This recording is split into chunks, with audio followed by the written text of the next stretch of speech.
How's everybody doing? It's kind of a lazy Sunday around here today. Hanging out, going through some guitars, drinking some coffee. I thought I'd get out this Les Paul Studio and take a look at it. It's a 2016 Inverness green. It's kind of a cool color. I think they made maybe a Pelham blue or another name version of blue in that year, which is really nice looking, but this green's pretty sharp. Hadn't been out of the case in probably a year.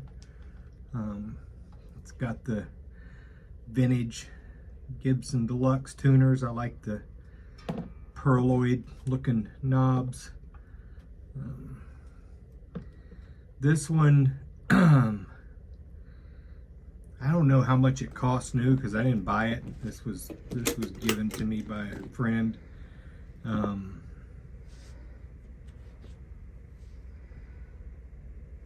It didn't have, it had a different truss rod cover on it when I got it.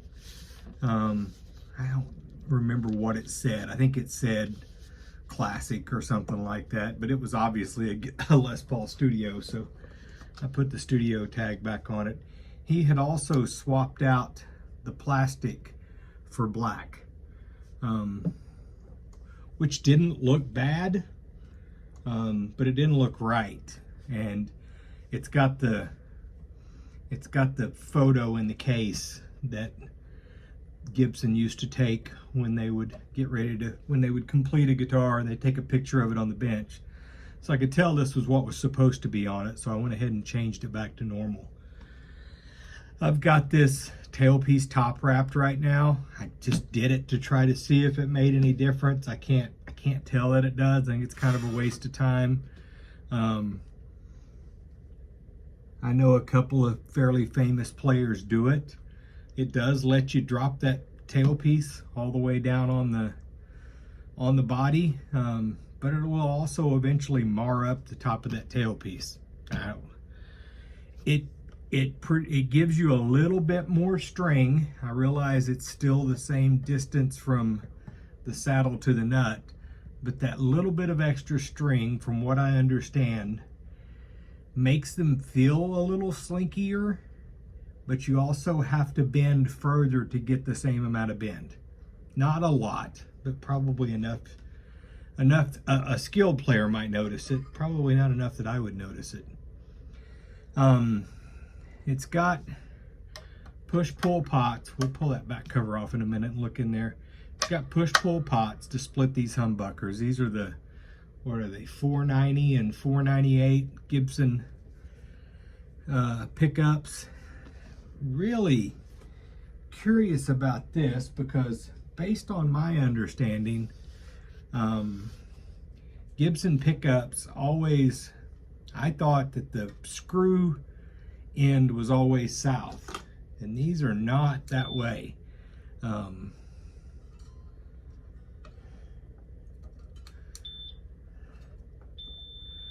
That one's south on the screw pieces. And this one's north, and it's south down here on this end. I'm not sure if that's right. I'm not sure if that's the way they're supposed to be. I don't know if somebody's reversed the magnet on this to get reverse polarity, or if that's the way they're made, or if it was just a mistake at the factory. I have no idea. Haven't played it a whole lot, so I'm not sure what the sound is. We'll check it out later and see. This is, I don't know, man. These push pulls, I understand they give you a little bit of space underneath to be able to actually push pull them. This one's probably close to a 1/4 inch up off the body when it's pushed. I'm not a huge fan of that. That's just quirky shit that bothers me and probably not anybody else. Let's take a look at the measurements on these pickups. So that's the neck pickup, 7.8K, 4.22 Henrys, pretty normal. The bridge pickup is 6.65 Henrys. Damn, that's pretty high. And 13.7K. I think that's about right. I think those are supposed to be like 14K pickups in the bridge on these. There's quite a bit of DC resistance. I think these may have Alnico 2 magnets, and these have Alnico 5. I couldn't tell much difference. I've got this kind of a pointless little tool here, but it's fun to look at. If you can see it on the camera, it's supposed to show the magnetic field.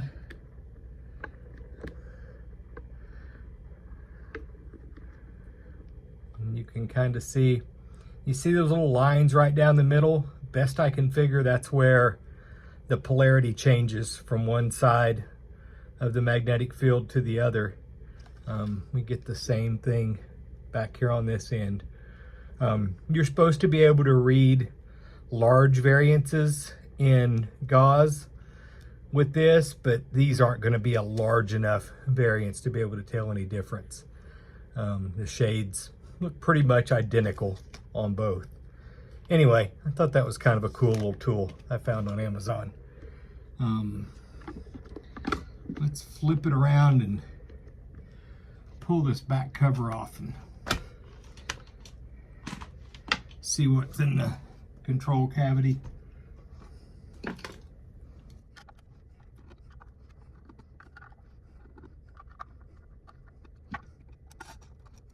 All right, yeah, it's got the Gibson kind of a PC board control panel. Looks like the pickups plug in. So I don't, yeah. And those are the push-pull controls right there, I suppose. Doesn't look like there's any shielding in there. I guess I can check to see if there's any resistance, any continuity in that cavity, but I don't think there is. Nope. Nope, no shielding paint. Doesn't really need it with humbuckers. All right, we'll get it back on. Get it plugged in, see what it sounds like.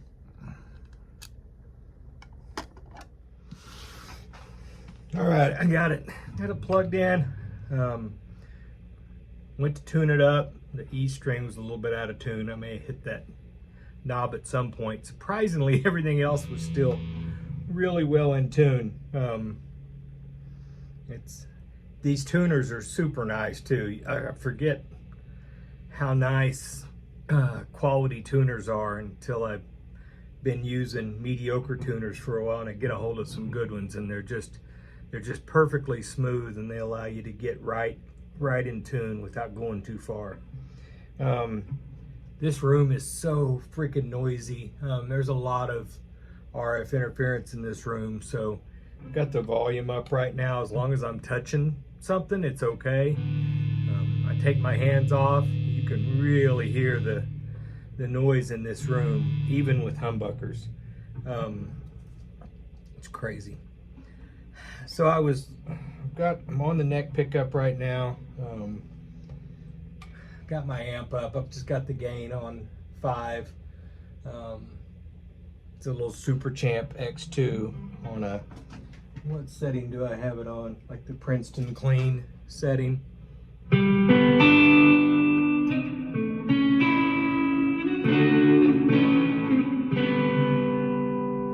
Pretty nice dark. Not too dark, but darker neck pickup. A bridge pickup.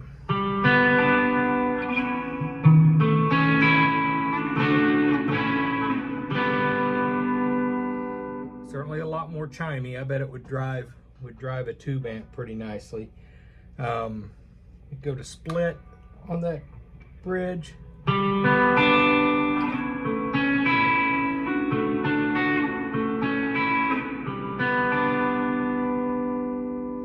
That was not split on the bridge. That was split on the neck, and I'm not on the neck. Now I'll split the bridge.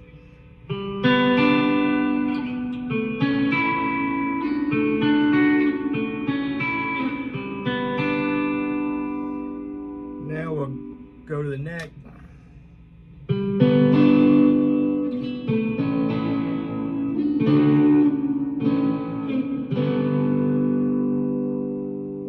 That got a lot darker with that neck being split. It's kind of interesting.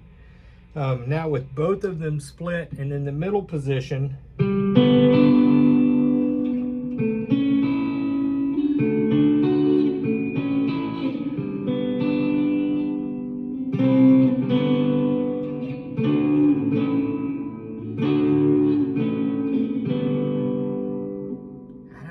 I don't know about that sound. It's not any louder hum-wise with them split and in the middle position. So it's probably working like a hum canceling. Let me turn the splits off, still in that middle position.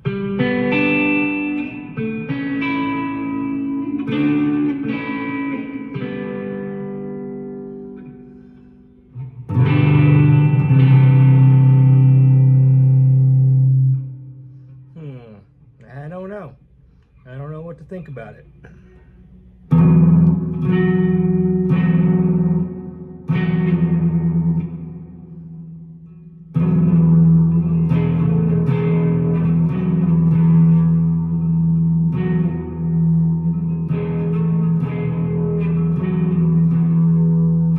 Very, very dark.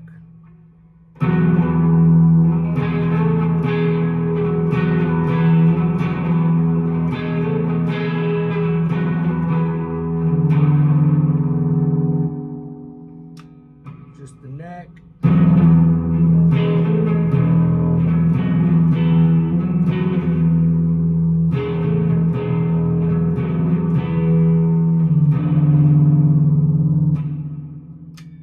I would almost think, I don't know, I can't really see what those capacitors are in there because they're board mounted.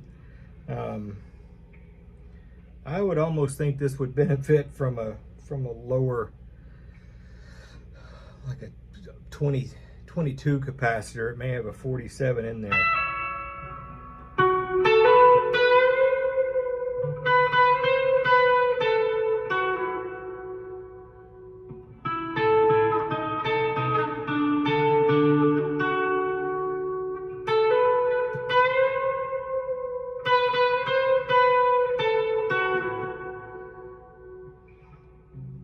They don't sound bad at all. They just don't sound like what I expected.